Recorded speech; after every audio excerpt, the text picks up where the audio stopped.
Welcome to the Peak of Fiction podcast, a podcast where we dive into the very best movies, TV, anime, comics, and more to find the ultimate peak of fiction. The hosts tonight are the Stardust Crusader, SupaO, and the Dwang Gang leader, BaitZaDust. I'll say Dora.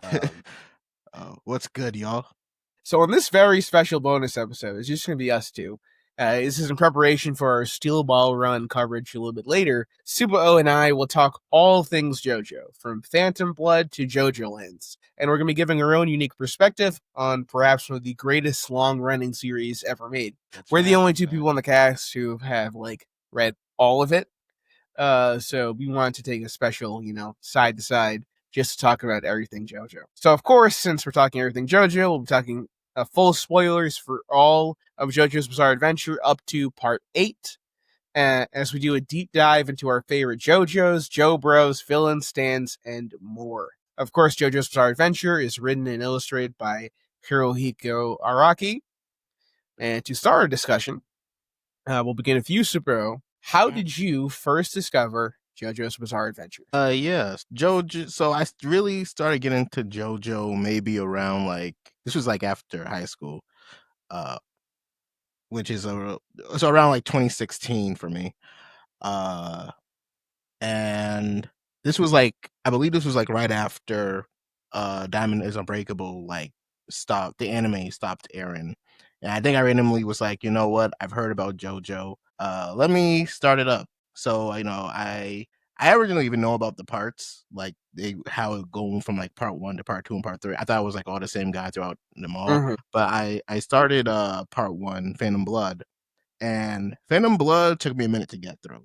I like it more a lot now. Now I watch Phantom Blood and I appreciate so much so much more of the That's smaller interesting. parts. I think I was locked in pretty early.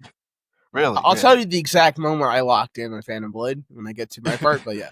Yeah, but for me, on my first watch, Phantom Blood was very hazy for me. But my biggest takeaway though from that was when I was watching it originally was the opening is good. It's that's Odo Cheeto Sadame. It goes hard. Yeah. Yeah.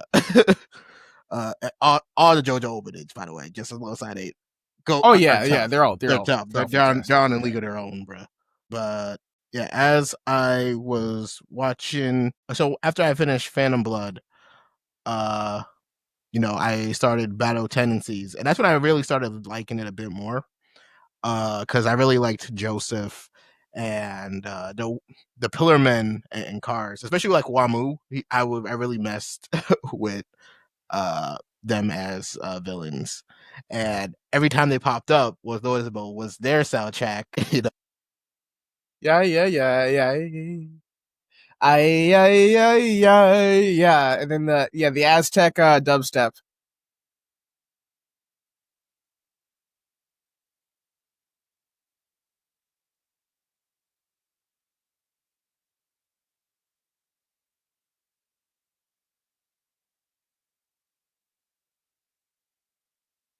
And they introduced stands, and they introduced Jotaro, and I was just in. Something about part 3 really made it all click for me.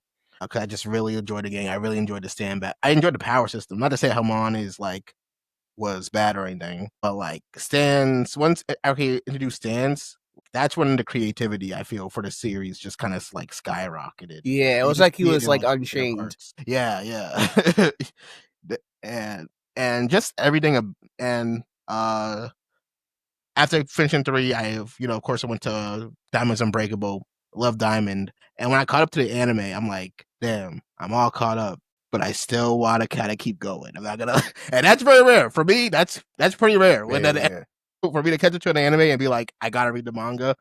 But JoJo was special. So eventually I got around to reading parts 5 through 8 over a course of a year or two.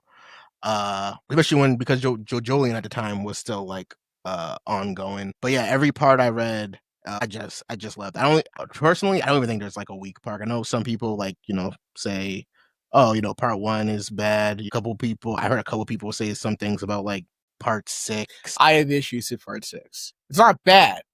It's not bad. It's not bad. I just have issues. That's all. I mean, I mess with every. I think I see the, and I just love how every part is. It's literally like its own like story, its own setting, its own style. It's like, I mean, I don't recommend part skipping, right? I never recommend part skipping. But like, if you did like read like or watch a part like out of order, uh, it really is its self-contained story. But it might like, even though it'll probably like connect to like a couple things like in previous parts, but it is like it's self-contained story. Like every villain is different for the most part. Yeah, no, I really love JoJo. It's honestly one of my it's like my top 3 anime manga series of all time. Oh, In my opinion. I'm there with you. Wait, could you adjust your mic real quick? So, for me personally, when I got into JoJo around 2013, so right around when it was starting to blow up. I don't think it like hit its stride yet in its popularity. Um, so my first contact with JoJo's Bizarre Adventure, I remember, is I saw footage in around 2013. I saw footage of JoJo All Star Battle. Out of context, Oh yeah, All Star Battles. I think like a YouTuber, like it was either a Giant Bomb or Two Best Friends Play or one of those guys. I saw footage of All Star Battle, and my thought was like, what is this, right? And I was like, why are the people fighting with robots? Is what I thought in my head, because I was like, when I first saw a stand. I think the first stand I saw was Jolene's Stone Stone Free. Free. Yeah. Yeah, and I was like, why is this lady fighting for robot? And so JoJo was in my mind as something like people talked about that was good. But it wasn't until like I think I finished another manga, and like I was a little bit down. It was a downer. It was a downer. And I was like, why am I do something else, something different? So I was like, you know what? Hey, part 1, I hear JoJo's Bizarre Adventure, it's this and that. So I was always a manga reader. I'm always like, for me, I will always kind of gravitate to manga. Not because like I don't like anime or think anime is inferior or anything. It's just like it's the easiest way for me to like mainline the story. Because like when I'm in something, and I need that info like now, right? It's like an addict, and I can't I can't take any shortcuts, you gotta go straight in my veins. Just injected. So manga, so I read the manga, and I was like immediately like, wow, this is cool. This is cool and it's different.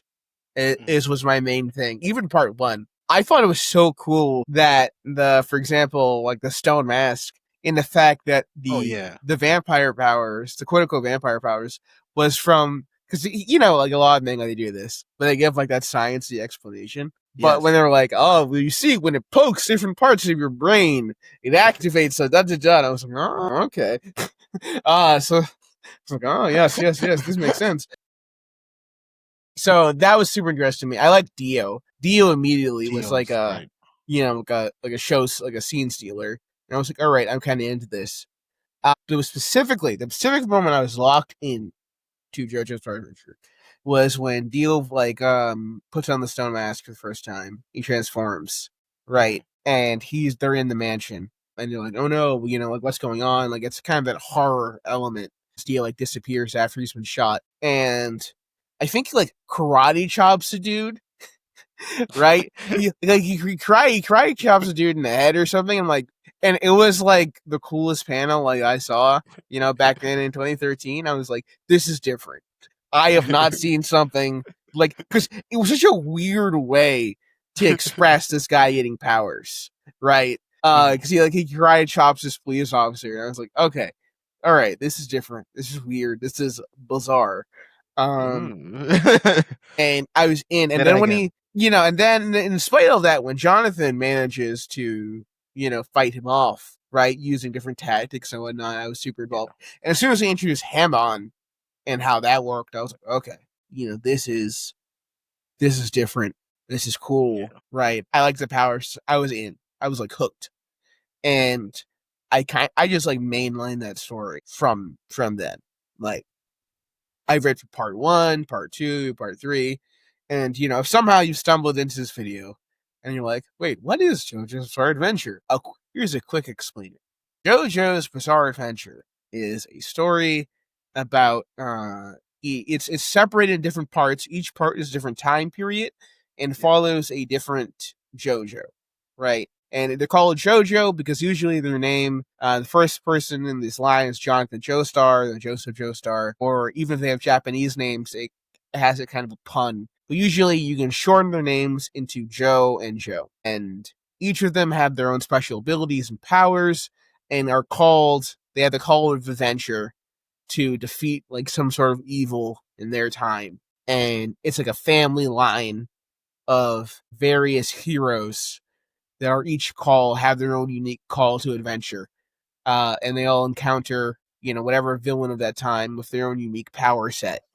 And what keeps it fresh is the fact that because the series has had 9 protagonists, including, the part we're up to now. So there's always something new happening with the characters. There's a new cast, for every part. So you meet these new characters, you have new villains, you have new scenarios, you have new settings.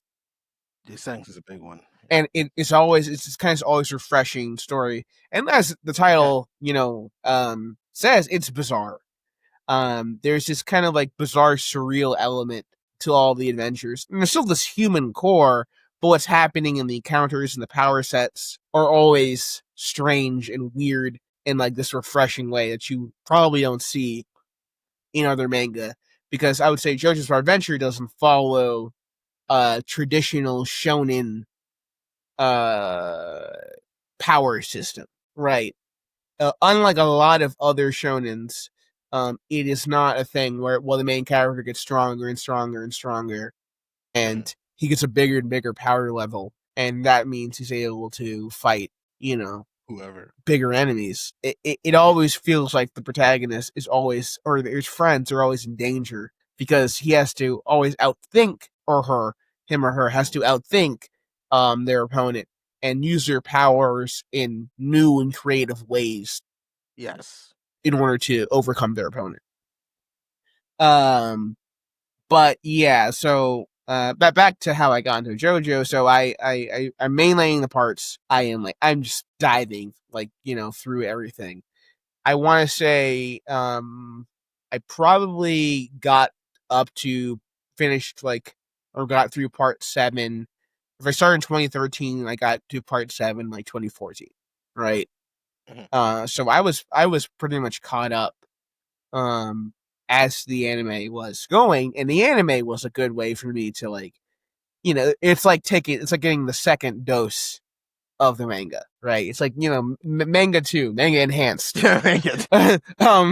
So I had a great time. And I'm not like an OG fan, but I do come from a time period when it was a little bit more difficult to be a JoJo fan.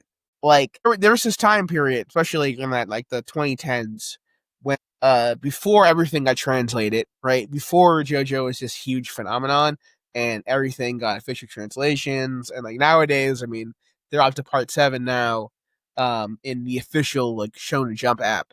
But back in the day, everything was fan translations. Everything was weird scans and this and that. So when I read part 3, for example, it still had the scans were old yellowing Shonen Jump magazines from back in the day. When I read part 4, I read the Dwayne translation. And the Dwayne translation, for those who do not know, is a translation that was done by a team of students from Japanese to Chinese to English.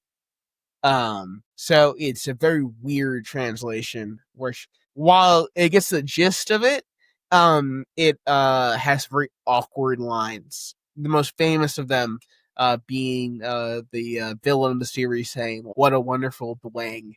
for no reason, because Dwang doesn't come up. Like I guess that's his a term for Mario. For whatever reason, they translated it as Dwang. You know, you got lines of like, "I am the strong," you know, Koichi saying like, I feel you deeply. Which some very weird lines. But, it didn't matter. I was still mainlining that, whatever, gimme.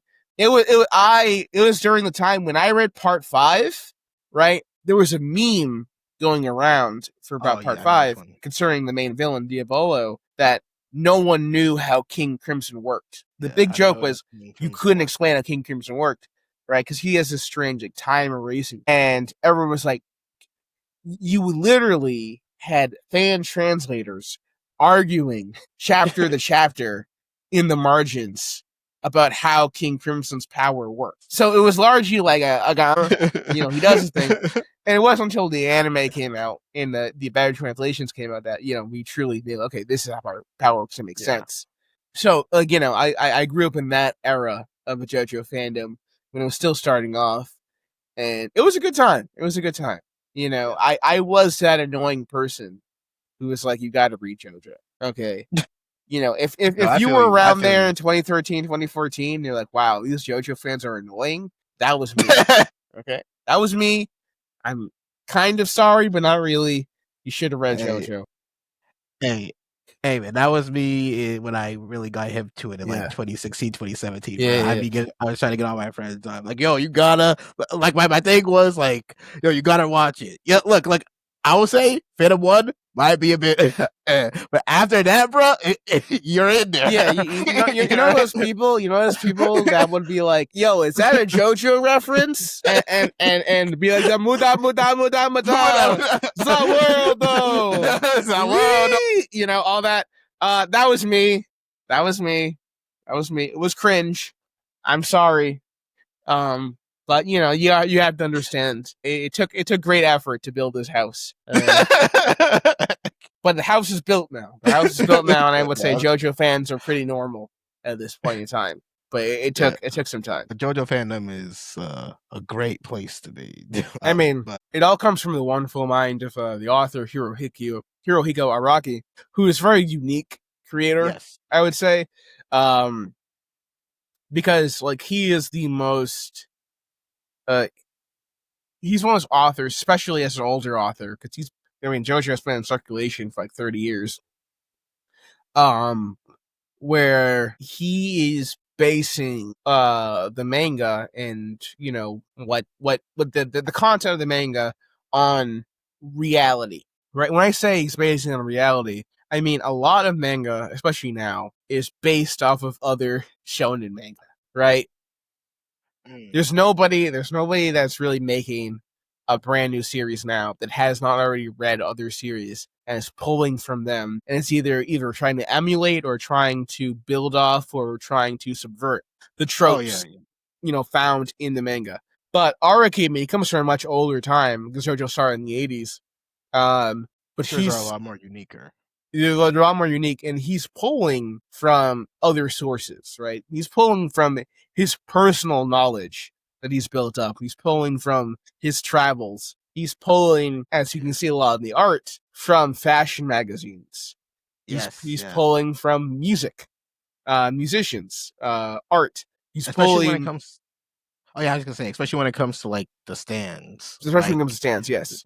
After part 3, every stand is like a reference to a band or a music piece or a song. The stand, either the stand or the stand user, would relate to that band or music piece in a way. Well, even in part 1 and 2, it was all musicians. He was just a little more subtle about it. Oh yeah. But you have like Pillar Man are what like based on AC/DC. You got Wham. You got Cars. Those are all bands.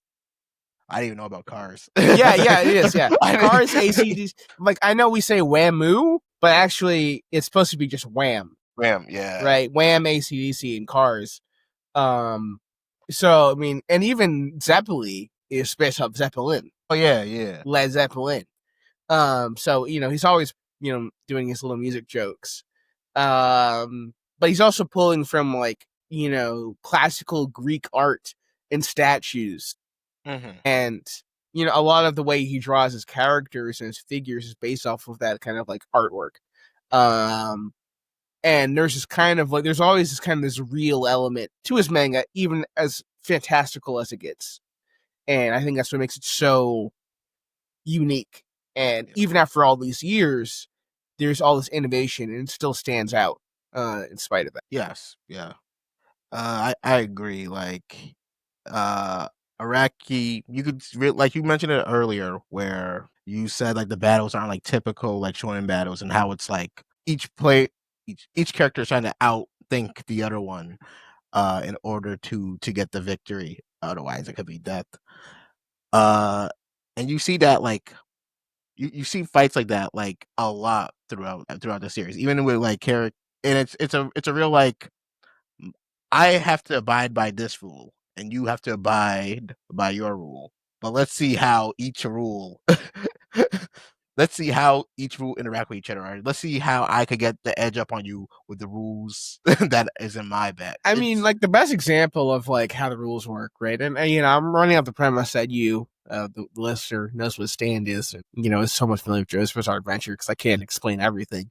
My favorite example of how this plays out is Jotaro Kujo, Part 4, who is probably the strongest stand user in the world, who can stop time, almost gets killed by a rat with a gun. Right. He almost gets slimed out by a rat with a gun because the rat with a gun is able to figure out somehow that he can like move around at a certain interval of time and then plan these shots around it. That's a perfect example of like how the power systems interact. Even though you have this like on paper, right? There's no other scenario. There's no other shonen really that I can think of where the main character would be at threat from such a small foe. But for JoJo, it's like, yeah, okay, checks out. Yeah. It's pretty threatening. And it really is. It keeps you on your toes because at any point, what Araki does, especially since you have these parts, and each part is kind of an ending, the beginning, whatever. The very first part, I mean, both the protagonists, pretty much all the protagonists, and most of the heroes die, right? Zeppeli dies, and the protagonist dies, Jonathan Joestar, in part 1. So you kind of like, disoriented from that beginning's point because like, wait a second, I've been following this guy for all these chapters, and then we cut to his grandson. So I think by doing that, there's always this thing of like, there's nothing guaranteed about anybody on JoJo. Yeah. Right. And at any point, especially near the end, right, in the back half of a JoJo part, like Araki will start dropping characters. Oh yeah. Once it gets near to those last chapters, bro, no one's safe. Yeah, left and right. I mean, people will just start dropping, and like it's always like and the strongest abilities, like so you just threat, because when a really strong ability shows up, it's a big deal, right? It's not treated as just another fight. So it really there's this kind of always this buildup of both tension, of like rising tension and action as you're kind of like you first every like kind of stand battle or encounter, right? There's always this kind of almost this horror element as you're like, what's going on, right? Things are wrong, things are creepy, everything's kind of off, right? And then maybe characters start taking damage and resist abilities and whatnot, and you slowly figure out what's going on, how the ability works, and then like getting past that. Yeah. And it really keeps you locked in, even on minor fights, minor battles against people who show up just for that chapter, right, or just for the sub chapters, are still memorable. Yeah, just that initial tension before the fight, I think is always so intriguing. Like, since we're talking about any part, like in part 8, with I want to say the stand is called like Blue Hawaii, where it turned a guy into a zombie, and the guy just kept walking towards the target. Oh, you mean like Dolomite? Yeah, that's gotta be the big Dolomite. Yeah, Dolomite is the Blue Hawaii stand. Yeah. Yeah, that is a real like. I don't think they explained it at first, but as the guy's going, you could just nothing is stopping this guy from trying to reach Gappy. Uh, and you could just before they even explain the ability, you kind of get that sense of dread of like, how do we? What are the rules to this? How can we even like stop this until he explains it? I mean, in part 5, when we get to that part where with Grateful Dead, Oh yeah, and you just like everyone on the train is old, right? Everyone on the train's old. inexplicably. Basically, the whole cast is like kind of wiped out from the jump, Mhm. and Bruno has to figure out, okay, what's going on? How do I stop this guy? Right? Even then, there's just a second guy, and there's just kind of this tension, right? This kind of rising and falling tension of like, how do we even get past this fight? Because it seems like insurmountable at the time. But speaking of like, all these like intricate things, let's get into kind of breaking down our like favorite parts, JoJo's, bro, stands, like all that jazz. Yeah. So I'll ask, what is your favorite part? Or if you can give like your favorite part and maybe you got it, do like a part ranking. I don't know if I can rank the park low key. I can tell you what's probably at the bottom, but like when I think we get to the top, it gets a lot murkier for me. Like, and I'm gonna be honest, this could change a lot. This answer, like today, I will say this, tomorrow I'll say like that. But like right now, if I had to give, for me, it's low key between part 3 or part 5. Really? At the top? Yeah. Oh, okay. Yeah, I've really messed with I really messed with Jotaro and like his. I know people say like it's very like part 3 is like very monster of the week. It is, or villain of the week. That's not bad. But like, yeah, like it's a really good monster of the week show. I mean, hey man, I like X-Files, so and like every or almost every fight in there, they're like deal with such like an imposing threat in the background for the entire part. And then like even like the throwaway like the one-time villains like the Darby fight will always be like one of my top Darby the Gambler's top 3. Yeah, that's like one of my favorite like fights in JoJo. That's not even really like a fist fight. That's like it's not a fist fight, but it encapsulates JoJo so perfectly. Yes, especially at the end when he's like tweaking. And he's like, oh, bro, yeah. But yeah, no, I messed with the main crew as well. With Kakyoin and Avdol and Polnareff and old Joseph. Yeah, old Joseph's great. Oh, they brought back old Joseph and Iggy. Yes, and Iggy. I do have some gripes with it. I have gripes with all of them, but like I do have some gripes, but like my gripes aren't enough to be like move it away. And again, like I said, like today I feel this, tomorrow I might feel Golden Wind, the other day I might feel Diamond is Unbreakable, or Stone Ocean. For me, the like far and away, my favorite part is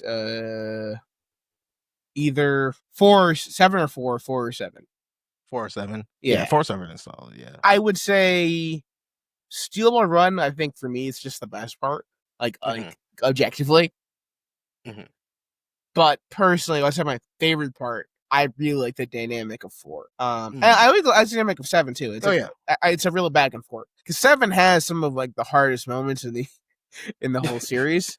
I think it has the best character writing in the series by far. Yeah. I mean, the character writing for Johnny, for Gyro, even giving like that Diego, who could have just been an Dio, but he's not. He's way more complex and complicated and has his own kind of deal. That's great. All of that stuff's fantastic, in my opinion. And even more than that, just like the adding the element of the horses and the fact that it's a race and it's kind of this one continuous thing. And I think unlike all the other parts, it has this real like main character progressing and learning, right? Yeah. Which hasn't really been a thing since like part 2, I would say. There's been no real training arc for any character for a while because it's just like I have a stand and I gotta work with. I kind of already know everything I can do, and then it just becomes like, well, how do I use it to my maximum potential? Whereas in part 7 has a real like, no, I'm learning, I'm gaining new abilities, Yeah. I'm evolving. Um Yeah, and no. of course, like lesson number 5, Oh yes. Tusk Act 4, it goes so hard, man. It goes so hard. Arigato. And Gyro. just like I think the decision to do a new universe, but also incorporate elements we're familiar with, but change them and do your own thing, I think was a really great idea. It was really unique, and I really, really appreciate it. But on the other hand, part 4, the Mariah gang, is fantastic, right? They have such a good dynamic. Josuke, Okuyasa, Koichi, even Jotaro have such a great core dynamic. They really feel like real friends. And Mariah being this kind of character in itself over time, as you get used to this weird little town that everyone lives in, right? And the fact that you want to protect it, and keep it safe from the like Kira, is great. And Kira Yoshikage is probably like the best villain in the series, interchangeably. I think actually, I can't even say that because the villains are good. I'll say it's very tough. It's very tough. For me. It's a 3-way tie between Kira, Dio, and Funny Valentine. See, I'm so excited to reread Steel Bar Run because Funny is good. I just got but like Kira being this weird, kind of like neurotic, weak villain, right? He has a very strong ability, Killer Queen, ability to blow up and destroy people, but he's weak kind of mentally, as like Araki even said, and he is at first confident, but he's always kind of like skittering around and being reactive to the crew. I think makes him such an interesting character in especially when you compare it to like all the other villains, which are like so powerful and they kind of stand above and they're so mysterious. They have this aura, and then then you have Kira, who's just like, oh my word, oh my god, I don't wanna die. Why can't these people just leave me alone and let me kill people in peace? I think it's very compelling. And especially the way the story wraps is really good. The last arc's fantastic, and it makes really good use of the old character, like as in Jotaro, where Jotaro is given enough to do without overshadowing Josuke, but at the same time, he's not given like the Joseph treatment from part 3. Like Joseph was not really given the shine he deserved, considering all his feats and everything he did in part 2. He kind of got like the short end of the stick in part 3. But yeah, I would say part 4 and part 7, part 4, my favorite parts. Oh yeah. If I do a ranking, I probably do like 7 and 4, 4 and 7 are equal, and then below that I put part 2, then 3, then 5, then 8, then 6, then okay. Yeah, if I had to do a ranking, I'll be honest, like I said, this could change. But I'd probably one, or at least the top position, it'd be like 3, 5. Oh, and I like 5 a lot because originally the anime boosted 5. Like, the anime. I'm not gonna lie, the anime boosted. The anime boosted 5 for real. Because don't get me wrong, I didn't really like it originally when I read it, but like there were some things that just I didn't quite get until like I saw it like move, and not only that, the anime just with the soundtrack and everything else. Yeah. Bro, everything they went so crazy. They went so crazy for part 5, bro. I'm just like, yo, this is gas. When they did like a whole 3-minute music video for the torture dance. Yeah, bro. For no reason. It didn't have to. They didn't have to. Just a flex, I guess. Yo, the fact that they had Jodeci freaking you play as like the ending. Yeah. All that stuff's great. All that stuff's great. And like Giorno has like the best like theme of the Oh main JoJo. yeah, I actually yeah. Let's talk about this was even on the agenda. Let's go talk about that music. Now, of course, we're talking about the manga, but we can't talk about the manga. We'll talk about the anime, right? Oh, By yeah. David Productions, which is fantastic. Mhm. I mean, I can't wait for part 7 coming out this year. But Yeah. it's been a really fantastic adaptation, and I would say one of the things that's carried it so high is the music in the opening. So I'll say this. So two questions. Favorite opening? For me, off of song, Stand Proud, but off of Sam Brown's really good. but off of visuals, bro. And I'm saying this purely because if you're watching this and you haven't seen JoJo, or if you're watching this and you're an opening skipper, bruh, for those last couple episodes, you watch the opening. Because when they change it up, bruh, my favorite off of visuals though, I gotta go with End of the World. Yes. Purely because End of the World's really good. Because you know about like that change they do in like the Oh last, yeah. bro, when time freezes and Yeah. you hear Dio saying the world, and then he walks, and when he walks past Jotaro, you can see the smile on his face even going wide, bro. So getting wider. That's so peak, bro. It's so peak. But at the same time, I'll counter and I'll say part 4, Great Days. Oh yeah, Great Days. Great Days when you get the the breakdown, and the bomb blows up, but then you have the restoration, and Great Days also because there's continuity between the openings, and because in the first part you have this thing where everyone's like pointing up, right? All the characters are pointing up in all the openings, and then you find out in Great Days that actually what they're pointing up to is all the people who've already passed on, right? Who are pointing back down to them, to bring justice to Mariah. And it's so good. It is so good. It's so good. I would say Great Days. I mean, even was it Trader's Requiem? Yes. Trader's Requiem is also excellent. I mean, they really went hard with the extended bit for Trader's Requiem, and pulls out. I would say. Oh, what were you gonna say? Oh yeah, I was just gonna bring up Stone Oceans. Ending where you know how like Sonochino Sadame starts with the manga panels of like all the JoJo's and then gets to Jonathan. It does that, but for like Jolene. And like when Poochie gets made in heaven and everything starts speeding up, there's like a clip of like Jotaro Jotaro seemingly trying to like gonna stop Poochie and thinking that he did it, but then like time is still speeding up. He's like, wait, what? Yeah. It just bro, that's all that is. Oh, that's great. Oh, that's great. So I don't know. I don't have a. I know I proposed a question. I don't even know if I have one in here. Because they're all so peak.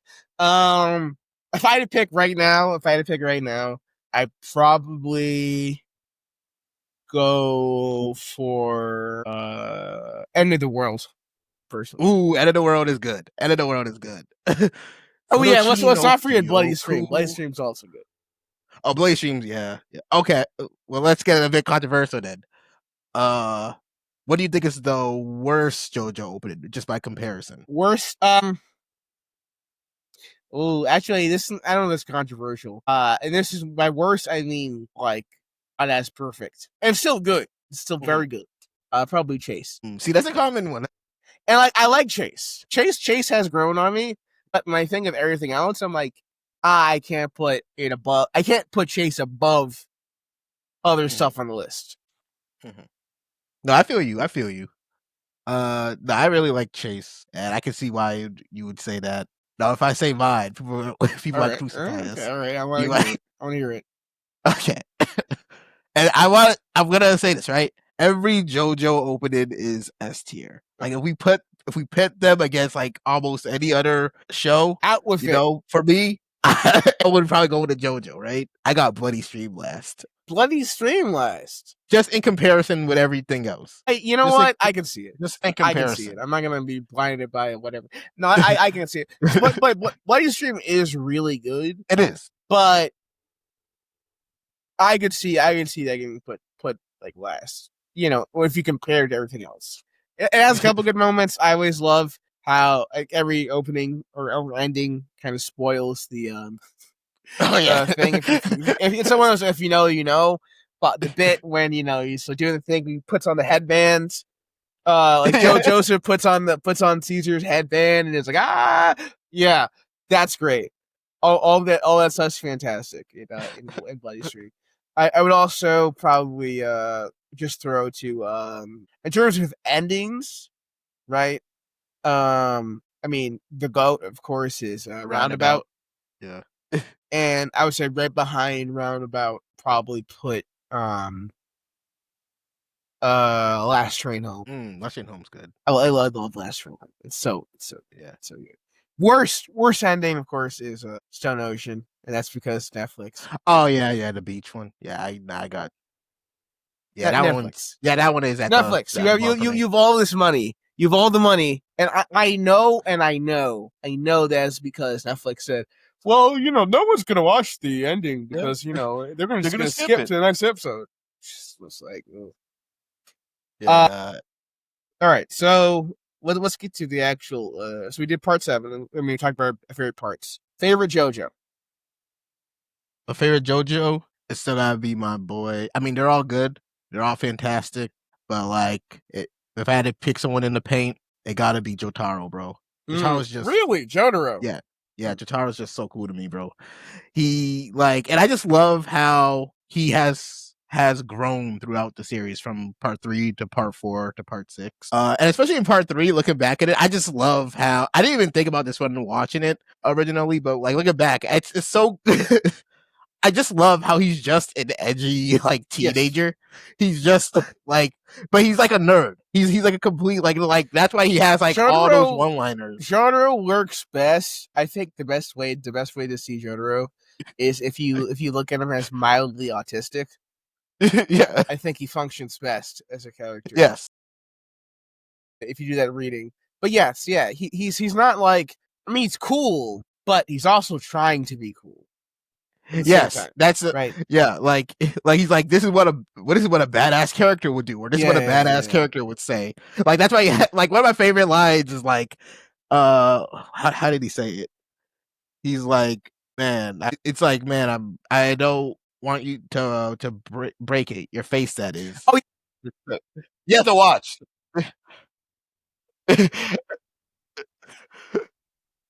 Yes, that's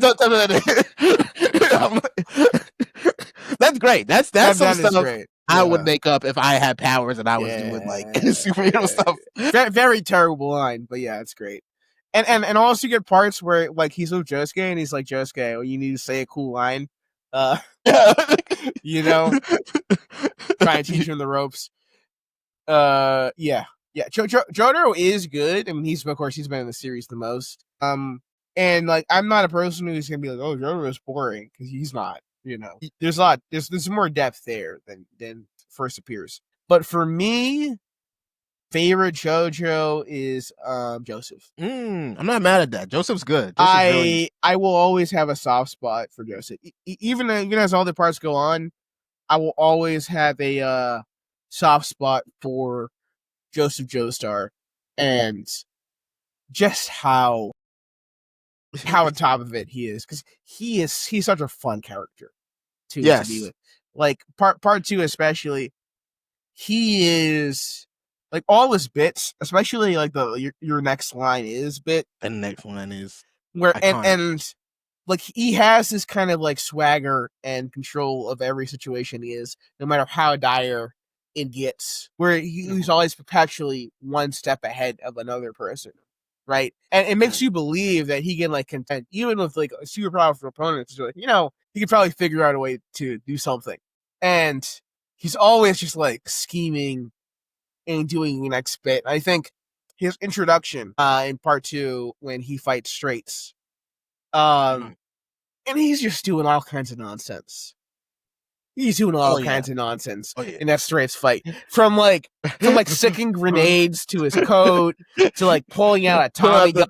Bro, the Tommy gun was crazy. Yeah, he just pulls a gun, bro. He just pulls a gun and shoots him. He sticks grenades to him. He's doing things, and even though Straits is clearly like a much stronger opponent, Joseph manages to eke out a win by just being crafty and like kind of cheating in his own way. And he does have some growth. He learns he has to actually learn how to do Hamon properly.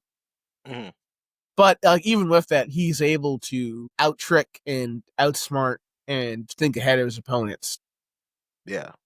In a way that like Jonathan could do some stuff, but he's always like super noble and super honest. And it was like, yes, I'm going to do this. And he's probably probably the strongest, like in terms of physical strength, JoJo. And he was just he's a big, beefy, brolic man with like all the best Hamon genes that could just like, basically brute force his way through things. But Joseph is strong, but he's not as strong. And he just kind of has to like, out trick and outsmart. Yeah. And even the fact that he defeats Cars. Yeah, bro. The Cars the most like Mickey Mouse Looney Tunes victory of all time. Of like, he just instinctively blocks the thing, and then like the volcano, shoots for it and erupts. And Cars, who's been fighting him all this time, has been so conditioned by all of the BS that Joseph has thrown at him at this point, right? As he's flying into the air. It's like, Joseph, was this part of your plan all along? Right, and Joseph knows, look, it's not, just random chance. But he hits him with like the final next line is, it's like, yes, it was, totally was his plan all along, as Cars like flies into space. Like, I think that's great. Like, I think that's one of the best victories of the series, bro. That is like one of the peak ways to end apart, bro. Yeah, like, I mean, defeating the villain versus Deus Ex Machina never felt so good. Yeah. I would say. And so I would say also, I mean, of course, they're all great. JK is great. Johnny especially. He's not my favorite, but Johnny has no vulnerability unlike any other JoJo. I think that makes him like special. I've grown on Josuke. Josuke 2. Yeah. Josuke. Josuke Part 8. No, he's cool. He's cool. Very early, but I like Jodio in Part 9. Ooh, yeah. Oh, yeah. We haven't even talked about Jojolands. I'm really messing with the cast in Jojolands, bro. Yeah, it's like almost like a different take on the Part 5, cast of like these guys are more like edgy and more like criminals, but they are a cool group of people. Yeah, yeah. And honestly, I think someone who's really underrated is Jolene. Like, Jolene is for sure. Yeah, Jolene's growth from like the first chapter to like the end of the series is like, you could like see like she arguably is a JoJo that kind of, I feel like arguably is the JoJo that grows the most like as a character, to the point where she's like stealing her resolve to take on like Poochie, even though she's like I think people would feel better about Jolene. I think Jolene would be rated higher if somehow she Mickey Mouse to win against Pookie. I don't know how she would, but if she did Mickey Mouse to win against Pookie, I think people would have like a higher opinion on Jolene. Yeah, at that point, it's straying against a man who's speeding up time. I mean, Araki says, there's a quote from Araki where he says he was writing Part 6, and as he's writing Part 6, he has this moment where he's like, yeah, I don't know. I don't think these guys are going to make He's writing it. He's like, I don't know how these guys are going to get out of this one.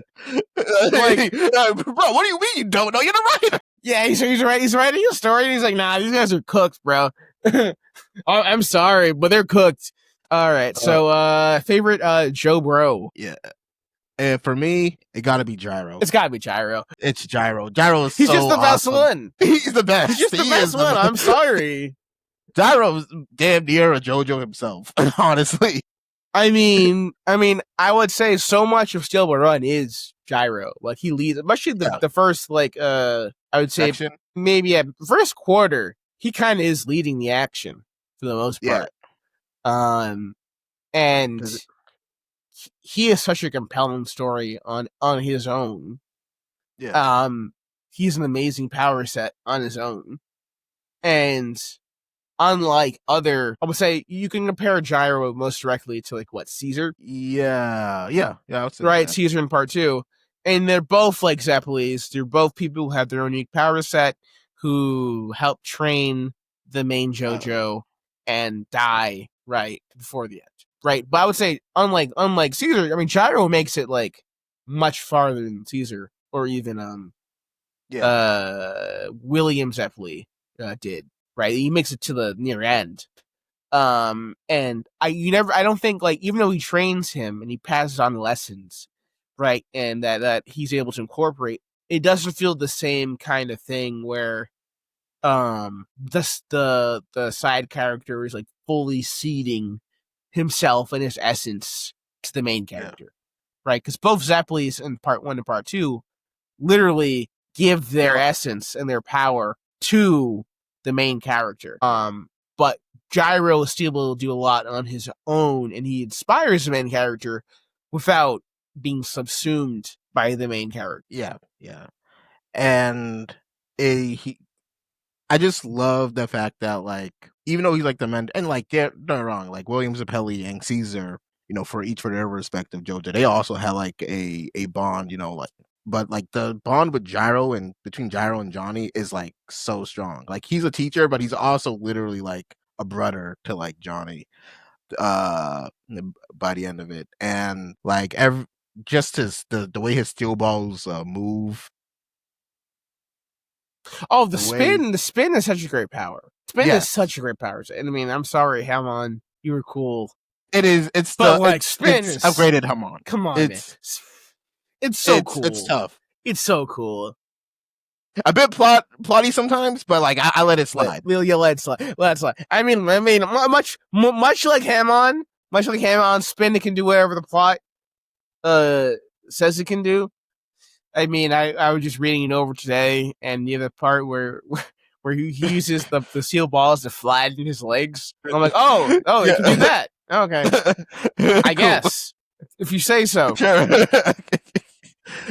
These days are Araki, But yeah, and he's also like top 3 drippiest characters, if not the drippiest character in JoJo, bro. I mean, so for real. Like I even cosplayed as him, bro. For real? Yeah. One time I did. I dressed up as Gyro for an anime con. I would say, time. I mean, everything. He has the grills, right? One. Yeah.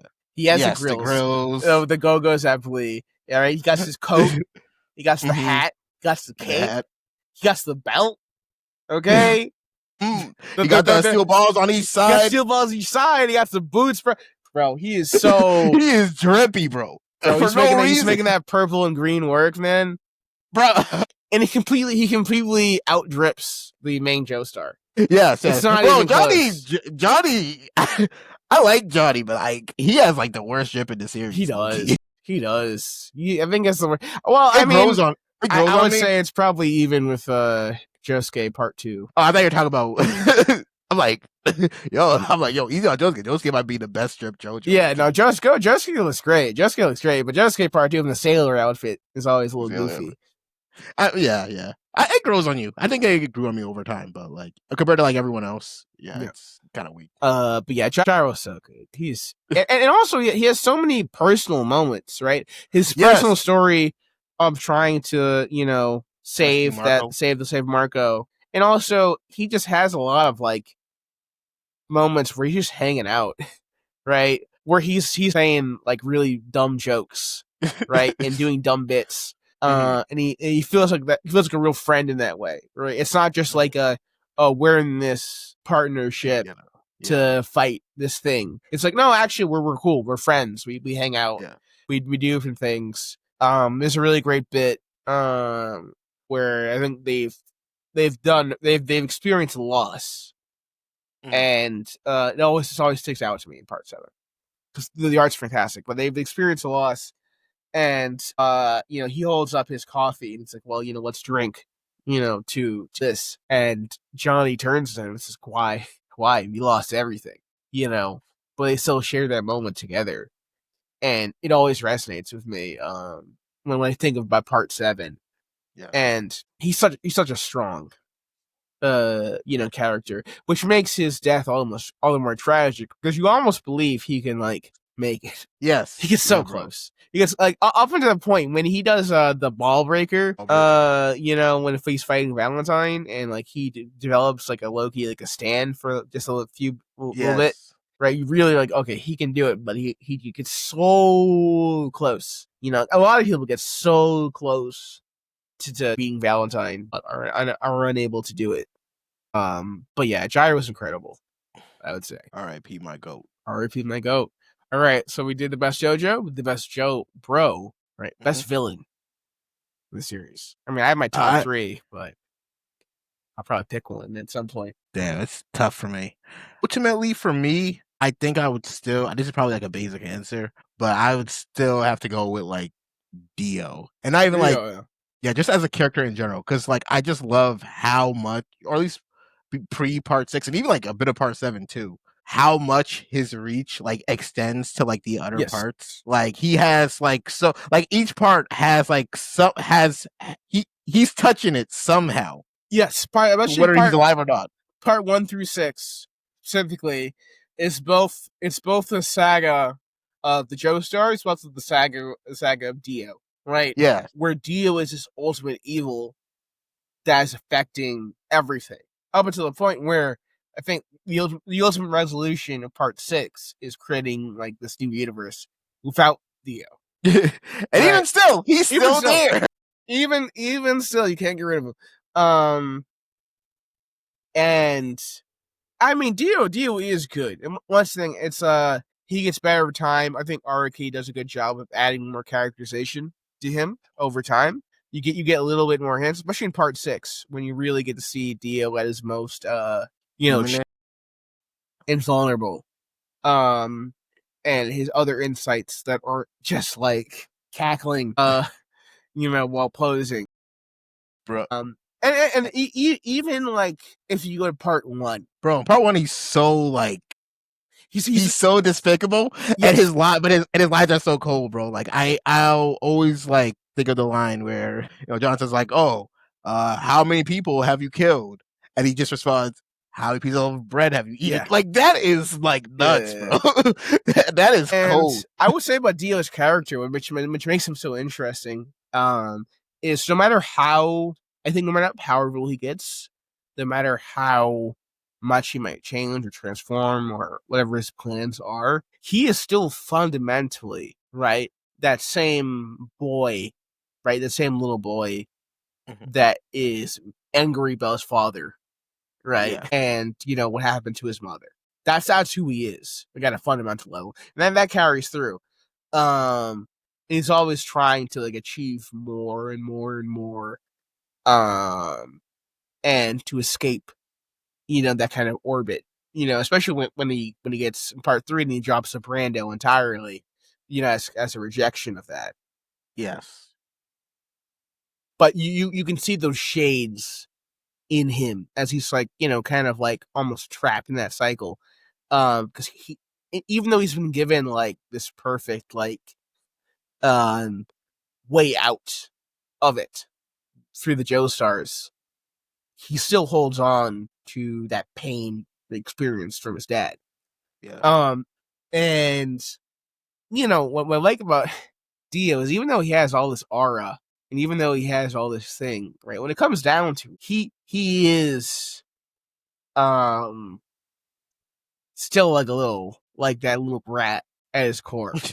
Right? And because I always think about it is that bit when he's fighting Jotaro and Jotaro smashes part of his head in, and right, what does he do? He immediately starts like scrambling around, like in the sewer. Like he goes from like yes, I am Dio to like running around in the sewer, like oh my, I gotta get out of here, I gotta get out of here, I gotta make it, and yeah, that's who he is. Right, that's always who he is, like fundamental. And I think it adds depth to his character, and also the fact that he wants more, even than just regular conquest, as we can see in part 6. It also it also colors Diego in part 7, who's not a main villain, but he's like a side villain, because Diego is like Dio, but like 10% better. He's I guess nicer version of Dio. He just got a little bit more motherly love. Yeah, that was a real change. Just a little bit, And instead of and I guess instead of a dad, he had no dad.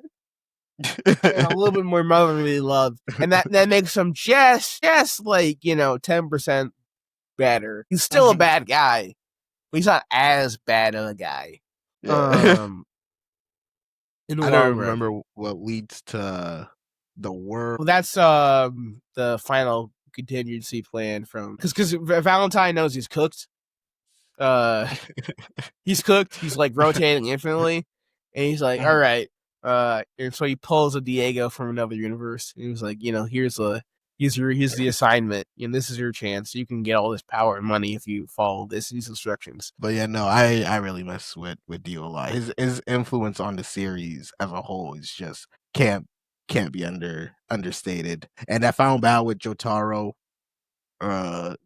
it's good. It's really good. They're going back and forth with each other to the point where and he's so confident until Jotaro stops time, and then he's just like, voila, I might be cooked. And that's what I love about Dio, because that's his core character. He's always like this. He always has a posture of like, I'm so confident, I'm so powerful, up until like the fist hits his face, and then immediately he reverts to his rat-like tendencies. And like you can carry that all the way. The very first time he did that, right? He's the same guy, he's the same character. The very first time he does that is when he's mentally torturing Jonathan in part 1, and he's doing all this stuff to Jonathan up to the point of like forcing himself, like forcing his kiss on Erina, right? Mm-hmm. And he's like, yes, blah, blah, blah, all the way up until Jonathan punches him in the face, and Dio's like, wait a minute, wait a second, hold on, he has a wait. No. Like, as he realizes, like, actually, Jonathan is bigger and stronger than me, and he can just beat me up. He can literally just beat me up now. I have, like, miscalculated. And that is, like, his perpetual state of being, all the way up to part 3, where he's like, I have this ultimate power. But the second, it's like, oh, actually, Ruh-roh, this other guy. No, it's like, not fair. Because the second there's even a hint that Jotaro can move, he immediately like jumps back. He's like, wait a second. Wait, hold on. Wait, I do some investigating here. Bro, everything about it. I would say, yeah, Dio's great. My pick would probably either be Kira or Funny Valentine. I've talked about Kira before. He's great because like he is like this very despicable man, right? He's a serial killer. He kills a woman, takes her hands, and he's this very like unsettling, kind of figure. But he is at the same time, being like, well, actual, he has this mantra about he just wants a quiet life, right? He just wants to be undisturbed. Mm-hmm. He has the same routine. He has to follow it. He has all these things, right? But there's no care for other people, right? There's no care for other people's experiences or wants or desires. It's just like, I mean, I kill people. Yeah, that's my thing. It's my hobby. I'm going to keep killing people, but like, can you guys chill? I want to just kill people. Can a man have hobbies? But you guys are like, are in my way, and you guys keep getting offended. And I don't know why. You're upset. Just let me do my thing. And having his backstory, right? And having his grand motivation not be like some like master plan, but just being like, oh no, killing people gets me off. That's why I do it. It's just like, yeah, okay, and he really works. He really works as a villain, and because he is vulnerable, he's always vulnerable, right? He always has to kind of play around this thing because he knows if he gets into a direct confrontation with 2 stand users, he could be cooked, right? Mm-hmm. He might be able to beat 1 stand user, right, in an ambush, but he knows for a fact, okay, if I get into a straight fight with like Josuke or God forbid Jotaro, I'm cooked. So he does everything he can to avoid that. And the one time, he's feeling himself a little too much, and he steps up to Jotaro. Jotaro checks him and shows him, no, actually, no. No. Even with like a bunch of holes in my body, I'm still that guy. You must not know. Sorry. So and it's that desperation that makes him so compelling. So when he's like, oh, I have no other options, so I'm gonna cut off my own hand. It feels so real and raw, and especially with his dad. He was enabling him and helping out and assisting him. I would say the part where his dad has a stand arrow and makes a bunch of stand users to fight is kind of, it's a little weak and it's a little contrived. What was his purpose of doing that again? Like what? Just to slow down the strike. They slow down the strike. Now I'm okay with it because those stand fights were raw, but the plot was kind of contrived to get there. But like himself, and even in the final fight when he gets his ultimate ability, the ability to reset the day and do a kind of like Groundhog's Day scenario, and the fact that he's defeated by his own hubris, and he's defeated partially, in fact, by a non-stand user, right? This weird little kid who's able to kind of see through him and outthink him and outsmart him, and you're still one step ahead. It's pretty good, right? And his and all his villainy, all everything he does makes his comeuppance so good, right? I think he is one of the best defeats in the series when it is the opposite of what he wants. He's surrounded by this huge crowd, right? He's surrounded by this huge crowd and he's getting beaten down, and he tries to reset. In the moment when he thinks he resets, but he's actually just dead, it's great. He tries to reset, and then Jotaro stops time and destroys his entire arm. It's fantastic, and and he's just killed by happenstance. Like he's run over by an ambulance. After everything he did, and he's both unknown. Like no one knows, who he was. But at the same time, he's done it so publicly. And yeah, Kira's great. And right up with Kira, I would also want to shout out very quickly is Funny Valentine, who is fantastic as a villain.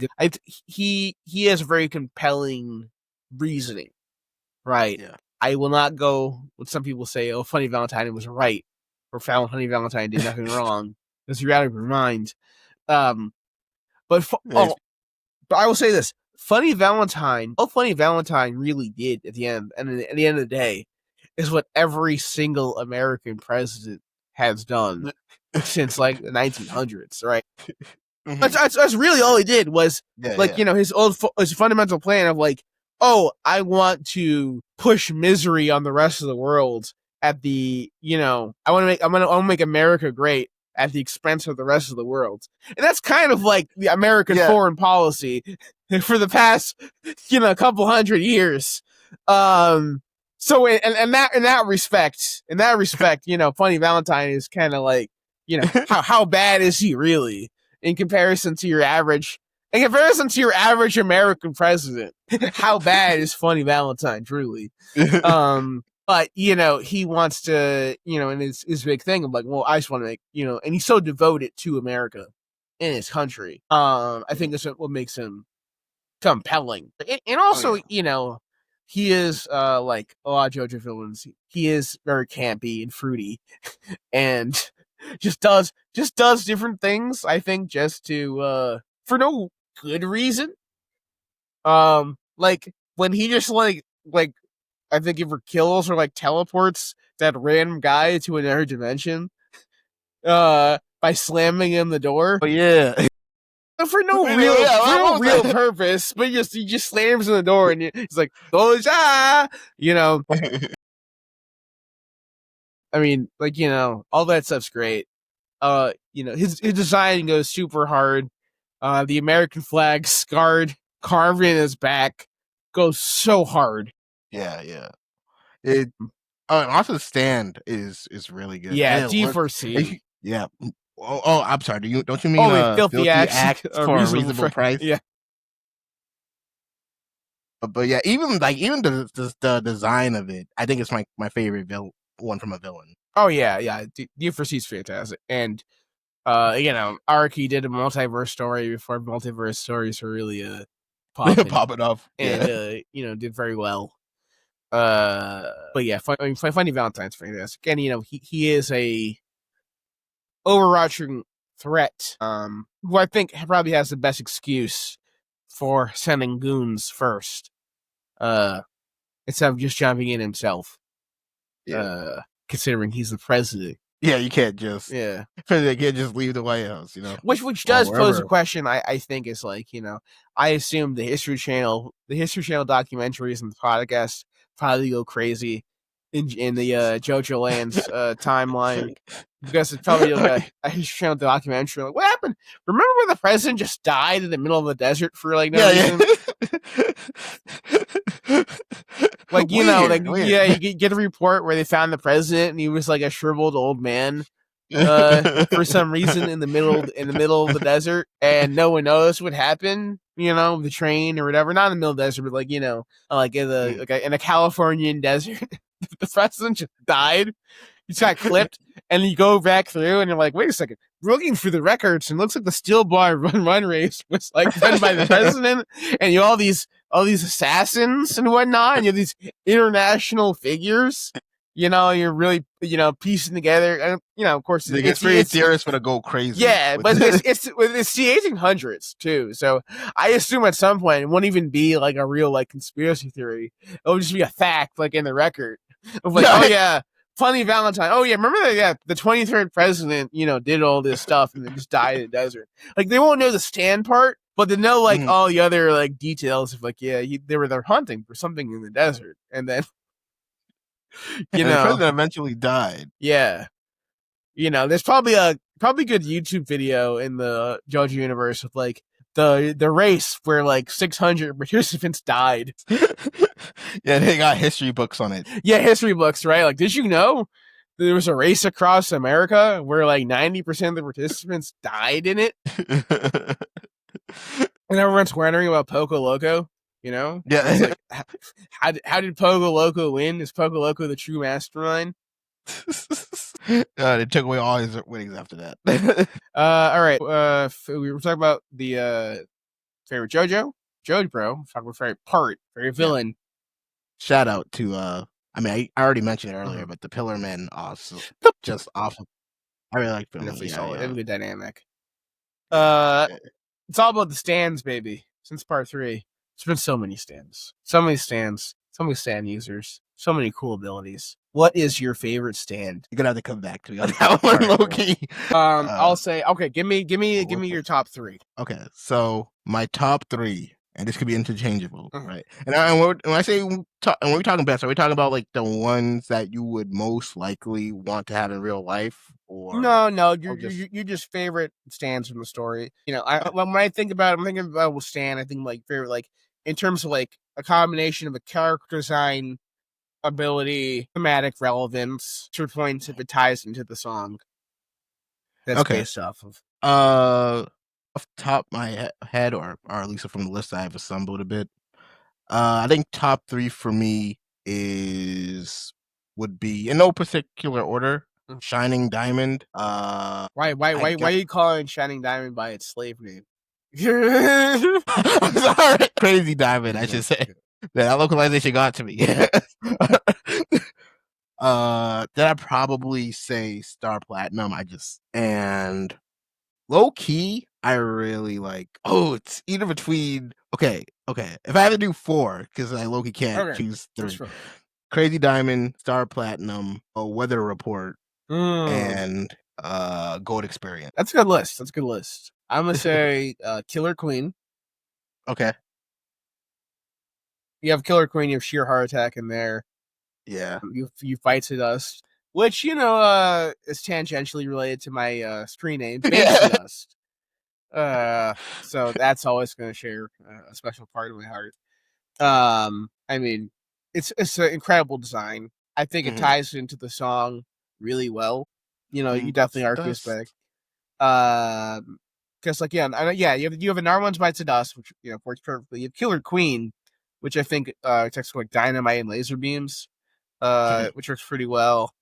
And sheer heart attack. It's all really good, really weird villain stand without being overpowered. It's maybe BaitZaDust is, but like it's not crazy, right? Yeah. Especially when you get to like part 8, like in Wonder of You, which is a great stand. I would say Wonder of You is fantastic. Oh yeah. Bro, the song. Dang, I might want to put Wonder of You. I'll say Killer Queen. I'm also gonna put on there. Really? I love Anubis, man. Okay. I love Anubis. So it's very simple. It's very simple, but I love it. Okay, I love the fact that the stand is just a sword. Right? It's just a sword. It's basically a cursed sword, but the stand's a sword, and the very simple ability of it can't be beaten by the same move twice. Yeah, it's so good. It's so funny sword.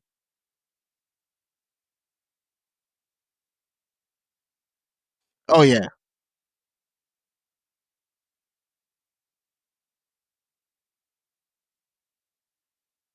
Oh yeah. Oh yeah.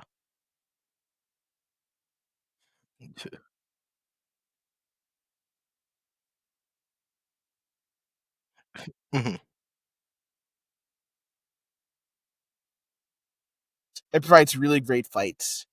And the fact that like as soon as it gets picked up by another user, it still has all the same memory, like fight data. And it's just this is kind of like it's constantly learning ability. It's like so dangerous and whatnot. I really like it. I like, but it kind of breaks the rules a little bit by being like it's both a stand that you can like see and touch, and it's also a stand that has no real master. It feels like it almost coming from a different series. Like it's almost like an item that would be like in like Jujutsu Kaisen. Yeah. Anubis would go hard in Jujutsu Kaisen. It's like a little Maharaga. That's a cursed weapon. Yeah, it's a cursed weapon. But Anubis is one of my favorite abilities for sure. And then I would probably put in the world, actually. The world's great. I like the world design a little more than Star Platinum. I like the diver design, which I think is based off of like both Dio's time underwater and also based off the Dio song like Holy Diver. The different elements, like I think it's a really fantastic design. The yellows, the greens, the gears, like all that's like fantastic. No, I'm not mad at that. I prefer. Yes. And if I had to throw a fourth one on, I'd probably put Echoes. Oh yeah, Echoes. Ooh, Echoes is tough. Yeah, Echoes is tough. Echoes, specifically Act 2. I think Act 2 Echoes is like. Yeah, okay. Yeah, I liked. I think I like Act 3 Echoes the most. I mean, but to be fair, that's not the. it becomes a whole completely different ability after too. But yeah, no, I prefer Star Platinum to the world. I don't know, maybe because like I just like how it looks more, and it just I love the fact that it could do the same things that Wardo does. And for a minute, like for a minute, I literally would always call like the world or Star Platinum the world Zawardo because of that's how it's pronounced in the show. But anytime I heard someone be like, "Oh yeah, the world's a broken ability," I'm like, "The world? What kind of ability is that?" Oh, Zawardo. Bro, when I somehow was not spoiled on what the world could do, and I read part 3, and at some point when he was popping off, right? It was popping off. I was like, "What can?" I was like, "Can he control the?" It looked like I might. He was the stand. Was like, "Can he control the world?" Is that the whole stand? Can he just control everything in the world or whatever? Especially when the senator was like getting in the car, and then like he kept trying to get in the car, but then he kept teleporting back in. I was like, "What is going on?" All those bits are great, I would say. You got it. It's great because like Dio is literally like freezing time just to troll people. Just troll. Like he's getting out the car, putting them back in, and going back into the seat in the same pose. if you are walking up the stairs, he's freezing time, walking down the stairs to take you, put you down, run back up the stairs, and going back to the same pose. It's like he's too OD. He's too OD. Yeah. I would say it's also time stands. You got to give a shout out to. I mean, also I think number 5. I'll throw it. Made in Heaven. Okay. I think the Made in Heaven design is inspired. That's the only way. It's inspired. I don't like. He was cooking. Okay, Araki was cooking to unprecedented levels when he made a design, because you have like one has like what the feather kind of like arrangement around itself, right? Mm-hmm. It's the horse, but it's not just a horse. It's like a horse attached to a guy, and it's on 2 legs, right? Yes. And the horse has blinders on because it's only going one direction, right? The horse has its blinders on, so it's only going one direction, and has like the clock. Little clock symbols on it with the feathers, and the guy has the reins. It's so good. So good. It is so good. It's such a top tier design, and the ability is really cool too. Yeah. And it's the most destructive stand too. Yeah. Like by far. Like it's if the fact that it affects everything on like such a global or universal level. It's actually insane that Pucci fumbled the ball with that. Least favorite stand. I got like 2 contenders right on the top of my dome. And can you guess what part both of them are from? I have is there part 6? Well, you bet. Okay, I think I have mine, because I think mine are probably from there too. Yeah, you probably have that. We probably have the same ones. Okay, what's yours? All right. So, off the top of my head, Yo-Yo Ma. Yes, Yo-Yo Ma. So bad. I mean, I like part 6. Part 6 has some really whack stands in it. Okay, I think that's that's one of my like knocks against part 6, which is a good part. But some of the stands are like, come on, man. Especially Yo-Yo Ma, because like Yo-Yo Ma's the flies and like the acid and the whatever, and they beat him by like attaching a frog to his brain, which doesn't even make sense because stands don't have brains.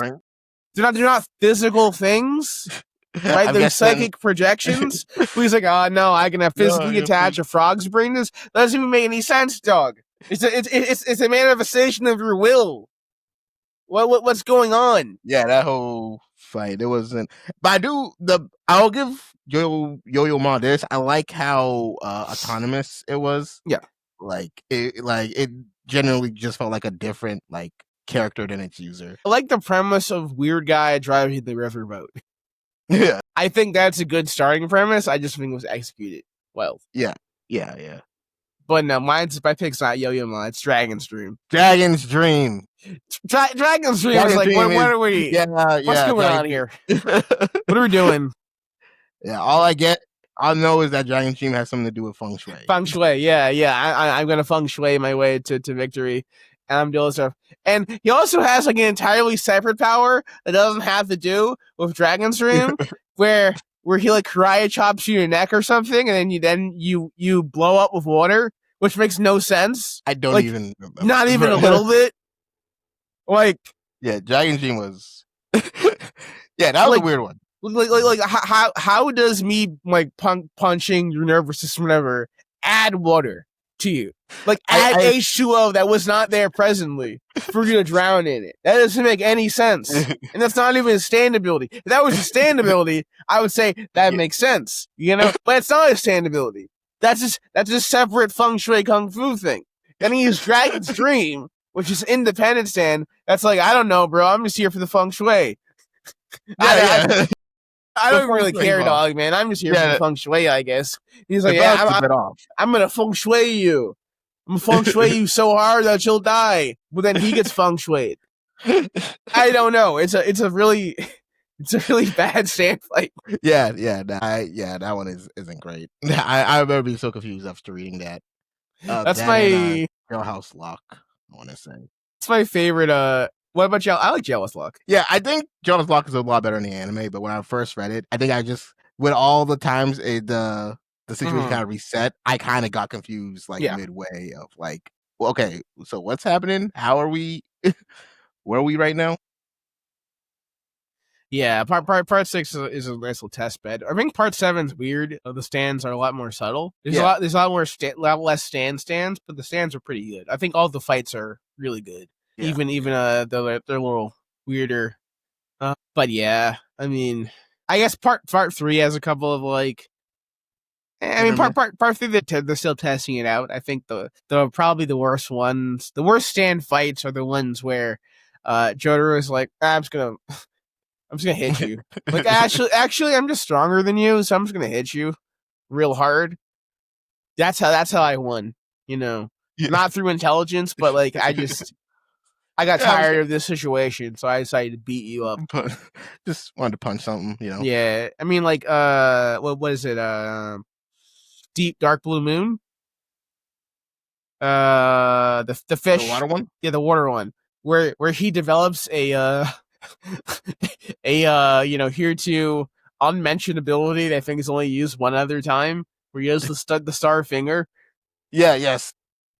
They're really doing whatever with stands. He's really like, I don't know, dog. I'm just trying to figure this one out, but like, you know, yeah, Deep Blue Moon is kind of meh. I would say I can't remember how they beat the car one, Wheel of Fortune. I don't know. I think that's also just a punch one. I think they also just punch him. Same thing with the metal one. It was like the big teeth in the ocean. Oh yeah. JoJo just punches real hard. That's how a lot of fights are beaten in part 3. Is JoJo punches real hard. Like, yeah, that one I'll give it some credence because what he was the floor was like made out of like diamond. Yeah, and Star Platinum just happened to have the physicality stronger than diamond. So once they figured that out, a lot of it is more so finding the stand or finding the user. In part 3, you have these cases, you have these instances where they have no healer. Unlike every other part, they have some kind of way to heal themselves. In part 3, they have no healer, so they kind of just tank damage. Like in part 3, when they're fighting Forever, which is like the monkey in the ship, Jotaro like eats an entire rotor blade to his shoulder. He just kind of tanks it and just keeps pushing. And it doesn't matter. It's kind of like irrelevant to the rest of the part, which is kind of wild. They take so much damage in part 3. They come, gotta keep it pushing. Gotta keep moving. They like that. They like that. They like that. I'll say, all right. So I'll say one last category. Before we go, best fight each part. Okay. Actually, no. I'll say I'll probably condense that because part 2, part 1 are kind of like a little more scarce. I'll say best stand fight in each part. Best stand fight. All right. So I think in part 3, there's a lot in part 3 I really like. I'll say, but besides the final fight too. Besides the final fight. Okay, so for part 3 for me, it's gonna be the Jotaro versus Darby. True. Yeah, I think valid. I also really like the Steely Dan fight with the lovers. Steely Dan, for real. Yeah. You know what? You don't like the Steely Dan? It's okay. I mean, it did give us the 3-page aura. Yeah. Steely Dan's all right. Here's your receipt. Yeah. Steely Dan's all right. For me in part 3, it's got to be Hangman versus Hangman, Polnareff and Kakyoin with the mirrors. Yeah, that's all really good. The way they beat him, I think, is very creative by like centralizing him in one spot to attack him.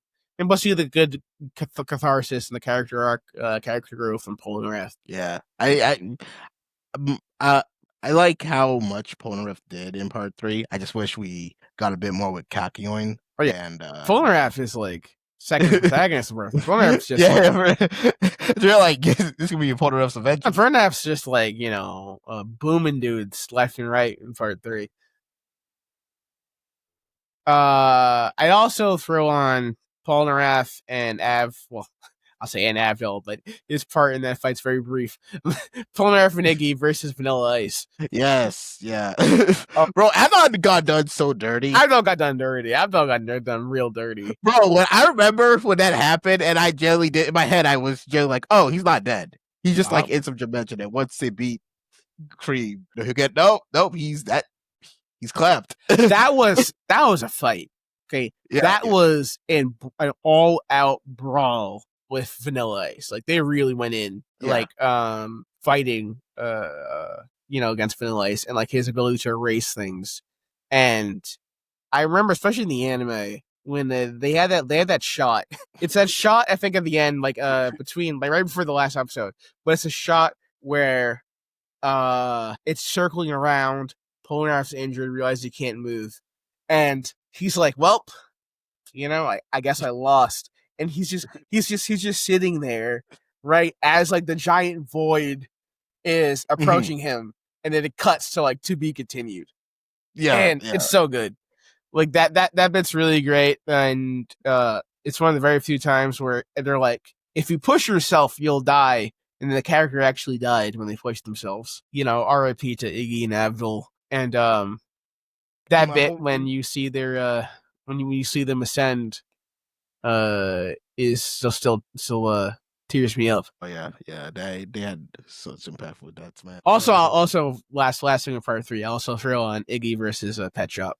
That fight went crazy. Oh yeah, bro. When Iggy like locked in, bro, for the first time, that was great. That fight went crazy. Okay, so he got so much. I liked Iggy's. Before that moment, I don't think I really messed with Iggy like that as far as Creek said, because he was always kind of like just like there, and he was always just like, man, I want to do my own thing. I don't want to be with these guys. But like that was a fight that really made Iggy like lock in and be like, nah, we seen this together. And I got so upset when he died. Part 4, best fights. I got to think about this one off the top of my head. Excluding fights against the main villain, yeah. I would say I really like Koichi versus Yuko. That's a good one. That's a really good one. Koichi trying to escape a crazy woman who's trapped in his house, and he has to have his own character growth too, where he has to go kind of evolve past his more meek thing and like really put his foot down. As he's trying to escape the house. I think is really great. And Yukiko has a really fun ability. The hair ability is really, really good. And the evolution of like Koichi's Act 2, the Amanapia is really fantastic. Yeah, no, I mess with that one. For me, I would actually maybe not have to, but like off top of my head, I really like the Okoyasu versus Josuke fight. Yeah. And honestly, we didn't talk about him much, but like he's like before Gyro, I think Okuyasu. Yeah, Okuyasu's great. Yeah, I really miss with Okuyasu. He's a great friend. He's the right amount of stupid. Yeah. To quote what's his name? Come to me. But to quote his brother? No, it's from Yakuza 2. Oh, the villain of Yakuza 2. I never finished. I cannot remember his name, and Yakuza fans are gonna fry me. I do know him. Trust me, I do know him. To quote him, "Real man is a little stupid." Okuyasu is a real man. Yeah, man. But yeah, I really messed with that like exchange when they first met, and I think that was the fight where like he he's just spamming the hand, man. Which is a really cool ability on its own. But what I really like about that part, I really like about that fight was when he did the hand ability, and Josuke like ducks, and he's just like, oh, why are you doing that? And then and as he's because the hand erases whatever it grabs, so when he's doing it across the air, it's erasing that space. So when Josuke ducks, it's revealed that there's like a flower pot right behind him. And because that space has like gone and has shifted a bit forward, the pot's going straight flying at Okuyasu, and he just gets clapped. And I just that's such a cool shot. That's a good bit. And also, I'd like to shout out it's a couple more. I mean, of course, Rohan. I mean, we have not mentioned Rohan yet. Rohan Kishibe, the definitely not author self-insert. He's not an Araki said he's not an author self-insert. He just shows up repeatedly throughout time and space over and over again as the coolest mangaka who ever lived, who draws manga just like Araki does, but he's not an offer sell the insert. Rohan's great. Rohan's great. His ability, Heaven's Door, is the ability to like write in people, to like both like open people up like a book, but also write in details, is really strong.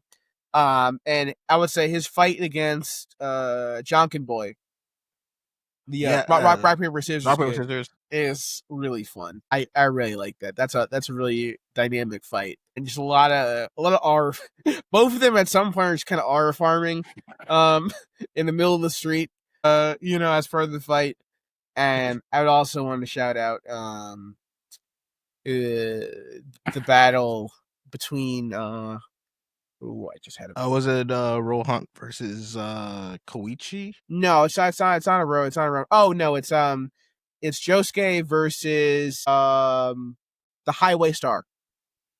Highway Star, the feet that are chasing you at like a certain speed. Yeah. And you're and like when it's a chase. It's one big chase, and as he's going through the city on a motorcycle and like trying to like find who the user is and like figure that out. And he has Koichi with him, and Koichi's like helping him to find who the guy is. And that moment where he has to like disassemble the motorcycle to like jump over the baby and then like reassemble the motorcycle, like all that's great. All that's really fantastic. And when Josuke finally gets to him and like he heals him back up to full. Like, he heals him of all his motorcycle crash, like accident wounds. He's like, oh, okay. So like now, like you're back in health. All right. I'm not gonna beat up a crippled guy, and then immediately just beats him back into hospitalized status. Is pretty great, bruh. Yeah, that whole part was fantastic, man. And also, I really liked. It just hit me. Shigechi versus Kira. A very, very noble last stand. But he was trying. Shigeki was getting to go. Yeah, he's putting his all, bro. Fortunately, he's not the main character. Part 5. Part 5. For me, Risotto versus Doppio. Oh yeah. Yeah. You got a villain fight? Yeah. That's right, a villain fight? Yeah, that was tough. It was tough. Yeah, and Risotto's stand is so busted by making like iron inside like the body. He can turn invisible. Like he has so much kit like on him. But yeah, like and plus the fact that Doppio it's not like Diavolo was fighting, right? If Diavolo was fighting, it'd probably be a wrap. Right? If Diavolo was going to fight him, it'd probably be a wrap. But because Diavolo is this weird guy with dissociative identity disorder, and he has no. Actually, I can't even say dissociative identity disorder. He's straight up two people, right? He's straight up two. He has two souls. He has two souls, two discernible people, and he talks to Doppio through the phone and to access some of his abilities. And Doppio is this weird little guy that's running around doing things on the boss's orders, even though he is the boss. Is great. And yeah, their fight's really great.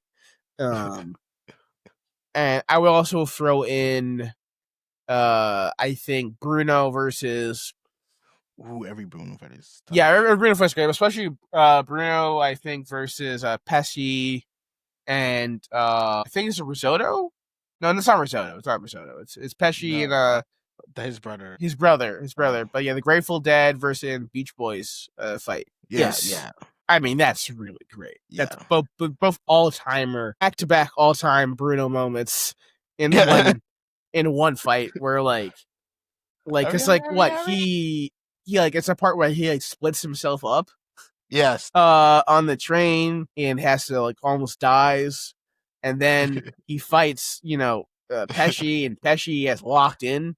Pesci's gone from geeked to locked in. And he is a bigger threat than his brother, even though his brother has crazy ability, and even though he just has his fish hook ability, he's locked in, and he can just kill people. He can just straight up shoot a fish hook at your heart and kill you. And Bruno locks in and just Arrivederci. Like, Bruh, so good. Yeah, So good. yeah. That fight was both of those, especially with the I can't remember his name, but Grateful Dead user, a really underrated side villain, especially when he had that line where he's telling Pesky, real gangsters never say they're gonna kill someone because the moment they think it, the deed is already done. I'm like, he's so hard. And like I just want to do a quick shout out. We got to shout out the whole. I mean, the Part 5 gang is so good, man. From Mista with his the Sex Pistols to Abacchio, Bruno, Narancia, Fugo. Even though Fugo is a rat. Fugo dipped out when they got Fugo not loyal. It's good too. For sure. Oh yeah, and the 7-page Muda, bro. Let's not 7-page Muda. I mean, yeah, he does a really good job of building up just how terrible Chigolata is. Yes. So, when you get that final thing, because I mean, basically, Chigolata and like Diavolo, you get the thing. Diavolo doesn't even like Chigolata, right? Mm-hmm. Like nobody likes Chigolata really, or Seko, right? I think everyone thinks they're weirdos and doesn't like them. But Diavolo is like, all right, I got no other options. I got to call on this guy. And his is like, oh, well, how do I beat Giorno and Bruno and the gang? I'm gonna do a bioweapon on Rome. I'm doing bioterrorism. I'm just gonna do bioterrorism on the entire city in order to get to like 5 guys. Which is insane. That's like such a psychotic move. He's flying the helicopter over, doing his death spores. And it's all the more satisfying when he gets beaten for 7 pages. Yes. Or I think like 2 to 3 minutes in the anime. Just relentlessly beaten. And it's thrown in the trash where he belongs. All right, part 6. Part 6, the best fight. It's getting a little difficult, isn't it? Yeah, this is part 6 is kind of okay. No. I would say part 6. The part 6 versus the Jojolion versus the Foo Fighters is pretty good. Okay. I mean, Foo Fighters. I think Foo Fighters is a cool stand. The Marilyn Manson, kind of like wager betting fight is really solid. Oh, it's a good introduction to Foo Fighters for sure. Oh, actually, I think we're forgetting the hardest fight in perhaps the series. And that's Jolene versus Planet Waves. Oh, the guard? Yeah, the Planet Waves. while under the effects of Survivor. Now that's a match. No. That might actually objectively be the best fight. Survivor, I think Survivor was such a cool thing to lock in. To being like, yeah, I got the stand. It makes people mad. Bad enough where they awaken their abilities. Yeah. Survivor and all that stuff's pretty great. That's solid. I think off the top of my head though, besides that one, I would probably go with Weather Report versus Poochie. Like when he's heavy weather? Yeah. Well, all the Weather Report stuff's also pretty good. And you gotta shout out Bohemian Rhapsody. Getting defeated with Looney Tunes logic. But how else are you gonna beat Bohemian Rhapsody? With Looney Tunes logic. Looney Tunes logic, that's the only way they do it. And shout out to Araki watching the same 2000 and whatever show that I watched, where they talk about the cryptids and the rods, and throwing those in a move that I would say when it came out when the anime came out in the 2020s, nobody knows what rods are. In fact, not that many people knew what rods were in the 2000s. That is the most obscure, you had to be in on the cryptid thing in the 2000s. But shout out to Araki for including that in there. Yeah. For all 3 Rod fans that are all 3 Rod fans, rise up. Part 7. Part 7. Ooh, damn, I do need to do a reread. We are in the middle of a reread right now. But off the top of my head, Maybe because this is the most freshest one to me, but I probably go with what's it called? Gyro versus Ringo? Ringo. Yeah. True Man's Yeah. World? Yeah. Yeah. True Man's. Yeah. He's so cool. He's so cool. He's so cool. He's so goddamn cool. The rewinding the time, the bit, and he has this thing, and you know, they have this conviction in order to beat him, and you can only defeat him if you can beat him in one hit, one shot. Yeah. All that's great. Yeah, no, he's great. I would say, I mean, of course, the final battle is great, but excluding the final battle, anything with Diego is great. Scary Monsters is a really cool suit. I don't know why he was like, yeah, dinosaurs. You know, actually, in this part, he's gonna be a dinosaur, but good choice. I like the fact that Dio's a dinosaur in this one. And I would say also probably throw in Civil War. I gotta remember how that one goes. That's a thing where he's kind of battling against his past mistakes and his like inner demons. You know, that's a really, really solid stand of a cool way that he defeats him. And moving on, part 8. So this one is might be a bit of a sleeper. And honestly, I don't remember who the name of the guy that he was fighting. Rugi, I want to say he was fighting one of the rock humans. Yeah. I want to say it's Sarugi versus one of the rock humans. I know, yes. Where he was cold. Yes, bro. That cemented Sarugi as like the best like kid in JoJo's for me, bro. Like Sarugi is so tough. I wish. So Sarugi setting him up to get hit by a truck. Yeah, cold. Cold. Because he maxed the truck as like a guy, and then once the guy like touches it, it's just like, oh well, actually, it's a truck. Yeah, no, that was tough. That was tough. I'd also throw in Vitamin C. That fight was hard. Vitamin C going in there and almost like dismantling like the entire family, and then like the girlfriend fights back, and then you know, and when Shosuke just lays him out in the street, they're just on a corner, and he goes, you know, and just like just that's wild. Yeah. Oh yeah, this one takes no crap, bro.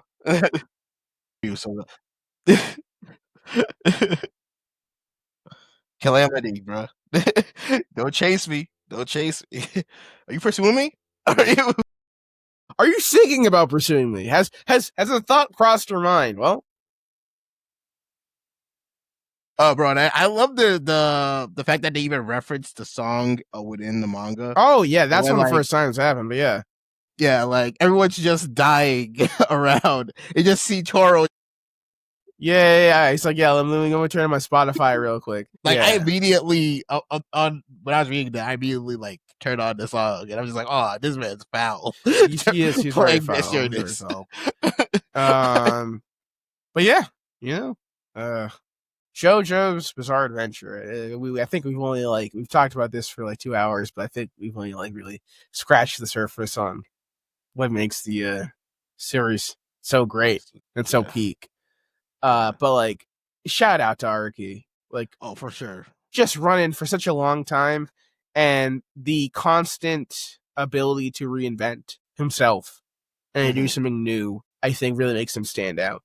And he hasn't lost steam. You know, just reading part 9 even now, and I'm like, yep, still good. Yeah, he's cooking. He's still cooking. He's still cooking. He still has new ideas. He still has fresh things going on in his head.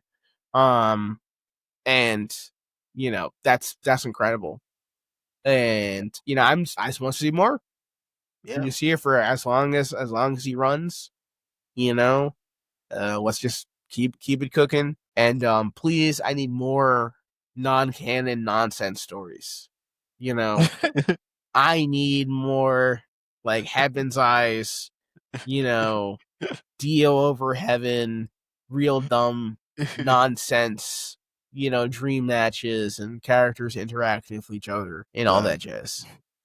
Maybe a Does spoke Rohan Kishibe part 2. You know, yeah.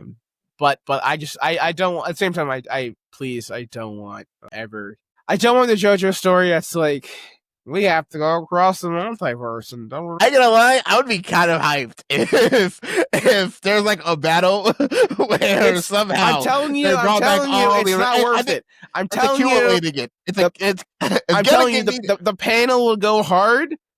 I'm not gonna lie, the panel will go hard. It's not worth it. Okay, the cost of the story is not worth it. All right, keep that.